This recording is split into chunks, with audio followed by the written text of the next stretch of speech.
What? சட்டத்தின் பார்வை YouTube சொந்தங்களை வரவேற்கிறோம். இன்றும் ஒரு வியப்பூட்டும் தகவலில் சந்திப்போம். வளர்ப்பு பூனையின் நகக்கீறல் காரணமாக இறந்த சிறுமி. கேரள மாநிலம் பந்தளம் பகுதி ஹன்னா பாத்திமா 11 வயது சிறுமி. அவள் அந்த பகுதியில் உள்ள ஒரு பள்ளியில் 6ஆம் தரம் படித்து வந்தாள். சிறுமியின் வீட்டில் பூனை ஒன்றினை வளர்த்து வந்தனர். சம்பவத்தன்று அந்த பூனையின் நகம் பட்டு சிறுமி ஹன்னா பாத்திமா காயமடைந்தார். இதையடுத்து முன்னெச்சரிக்கை நடவடிக்கையாக சிறுமிக்கு ரேபீஸ் தடுப்பூசி முதல் தவணை வைத்தியசாலையில் போடப்பட்டது. மேலும் சுகாதார நிலையத்தில் சிறுமிக்கு 2வது தவணை தடுப்பூசியும் போடப்பட்டது.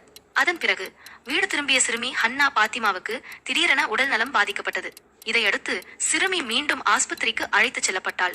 அங்கு உடல்நிலை மேலும் மோசமானதை தொடர்ந்து மேல் சிகிச்சைக்காக மருத்துவக் கல்லூரி மருத்துவமனைக்கு சிறுமி மாற்றப்பட்டாள்.